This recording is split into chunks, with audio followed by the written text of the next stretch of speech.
Olá, pessoal. Hoje eu trago para vocês um resumo das três primeiras unidades de aprendizagem da nossa disciplina. Eu vou começar falando sobre a formação do gestor, que nessa unidade ela vem inicialmente fazendo uma contextualização histórica da gestão e trabalhando o conceito da palavra administração, que é um conceito bem variado, mas de uma maneira geral podemos definir que é um processo em que consiste na tomada de decisões para direcionar pessoas e atingir determinados objetivos.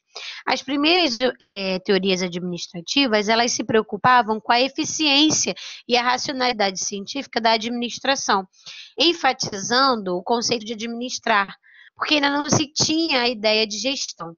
O conceito de gestão surgiu com as teorias neoclássicas da administração, pois elas reavaliaram as teorias tradicionais e reformularam a ideia de administração para um conceito mais abrangente. A ênfase já não estava apenas na eficiência dos operários e na estrutura organizacional, mas nos contextos político, social, cultural e mercadológico. No AVA, a gente tem a comparação entre os antigos e os novos paradigmas da administração. No período de 1930 a 1937, a educação brasileira a se destacar, motivada pelo processo de industrialização emergente e do fortalecimento do Estado-nação.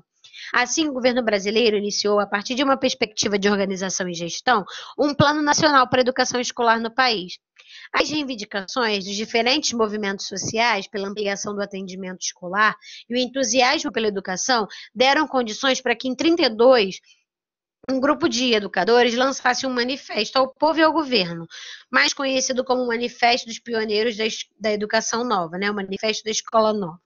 Esse documento foi considerado a primeira tentativa da elaboração de um plano de educação para o Brasil. Mas só em 2001 é que o Plano Nacional de Educação foi submetido ao Congresso Nacional como uma exigência tanto da Constituição Federal, no seu artigo 14, quanto da Lei de Diretrizes e Bases, no seu artigo 87. Na área da gestão, são necessárias competências que vão desde as administrativas, envolvendo planejamento, organização, direção e controle, como também a negócio, englobando o entendimento da área de atuação, os modelos de gestão a serem aplicados e as que envolvem ética, empatia, respeito e comunicação. O autor Rios associa o termo competência à qualidade do trabalho, e ele reúne essas competências em quatro dimensões: a técnica, que se refere à capacidade de articular saberes relacionados à área específica de atuação; a política, que é a capacidade de exercer a cidadania e se posicionar perante os problemas da sociedade; a ética, que se refere a orientar-se pelos princípios do respeito e da solidariedade, pensando no bem coletivo; e a estética, que é a capacidade de usar a sensibilidade como fonte geradora de criatividade. Não tem relação à arte. Né? Para a formação de professores na educação básica, instituiu-se as seguintes competências: competências referentes ao comprometimento com os valores inspiradores da sociedade democrática, compreensão do papel social da escola, domínio dos conteúdos a serem socializados e seus significados em diferentes contextos e de sua articulação interdisciplinar, domínio do conhecimento pedagógico e as competências referentes ao gerenciamento do próprio desenvolvimento profissional, que a gente também vai encontrar no nosso livro digital, explicando cada uma delas. A unidade 2, a atuação do educador em diferentes contextos educativos, se inicia apresentando o histórico da educação em diferentes sociedades. E diante desse histórico apresentado, a gente percebe que a educação, como prática social na construção e evolução das sociedades, esteve sempre presente na vida humana, seja de maneira intencional, a educação, como de maneira intencional ou não. A prática educativa intencional, ela se divide entre formal e não formal. Formal caracteriza-se, os processos educativos, conhecidos como formais, caracterizam-se por serem institucionais, né? Já a prática educativa não formal, ela também é intencional, mas ela não há uma relação pedagógica com sistematização, ela é pouco sistematizada. Então, a formal a gente tem como exemplo as escolas, universidades, e a não formal, as que ocorrem, a educação que ocorre em movimentos sociais, ONGs, museus, né? Na unidade 2, ela vem fazendo uma relação também com a da educação com a cidade, né? Que a cidade e a educação são fenômenos que estão intimamente ligados. É uma relação tão íntima que, ao observar o espaço urbano, não se encontra um lugar onde não ocorra aprendizagem. Pode, sendo ela de maneira formal, informal ou não formal, né?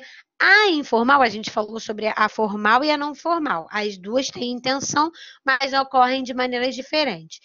A educação informal, ela não é intencional. Ela é ligada às influências do meio social, ecológico, físico e cultural, aos quais as pessoas estão expostas.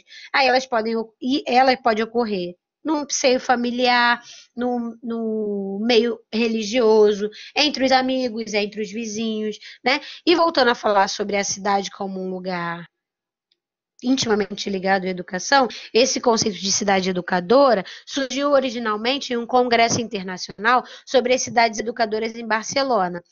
O encontro propiciou a criação de uma carta com uma série de princípios norteadores para uma cidade que educa.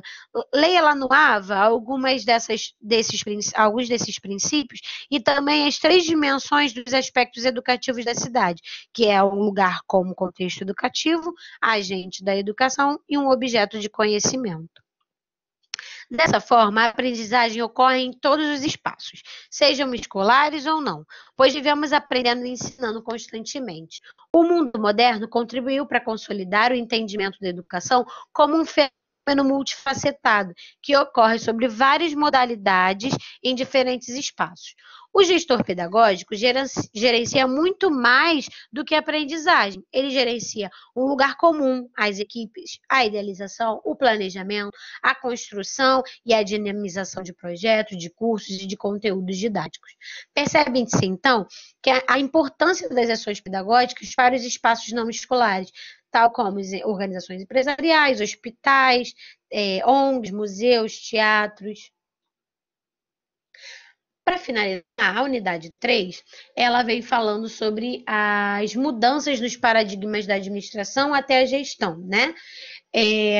A escola foi reestruturada a fim de tornar-se funcional para a sociedade industrial, democrática e de massa, sobretudo influenciada por modelos de gestão que vigoravam na época da solução, como uma solução para as eficiências da fábrica, né? Então, a escola pegou aí o início, né, da questão da administração nas escolas, veio daí.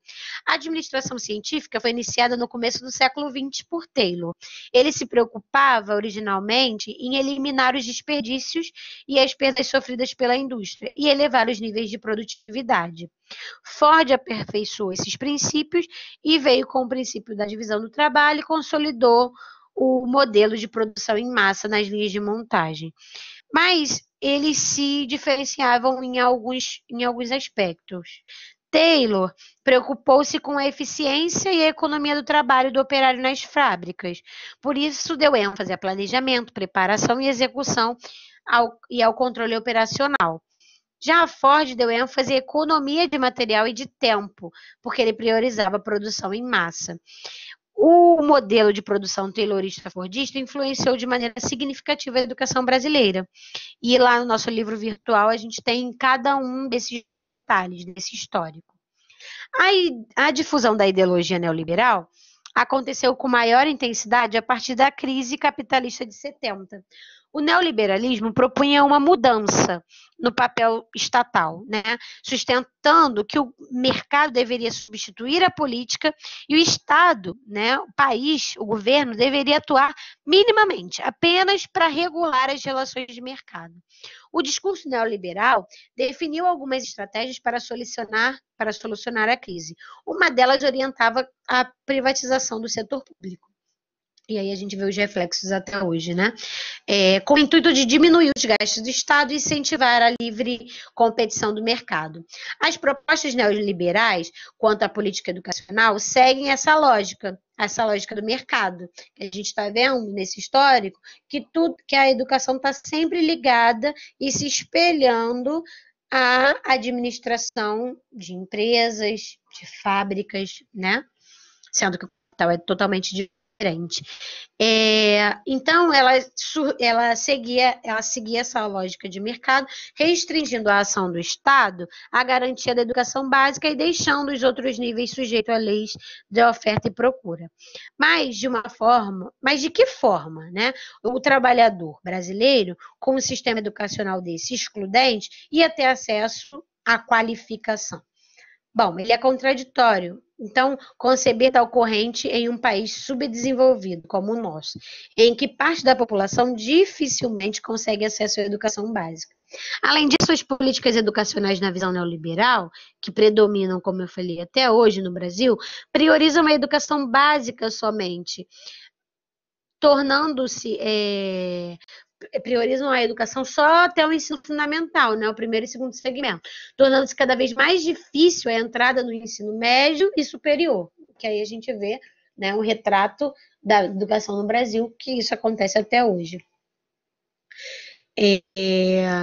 Podemos entender a gestão educacional como um conceito mais amplo do que o da gestão escolar, pois envolve a gestão e a estruturação dos sistemas de ensino e suas escolas. A gestão escolar compreende o direcionamento das escolas entre si.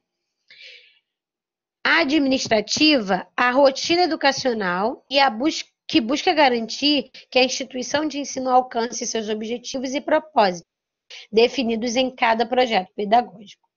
Bom, no momento é só isso, né? Eu trouxe esse resumo das 3 primeiras unidades. Se vocês tiverem qualquer dúvida, vocês podem entrar em contato comigo pelo ambiente virtual de aprendizagem. Eu espero ter ajudado e a gente se vê aí na próxima.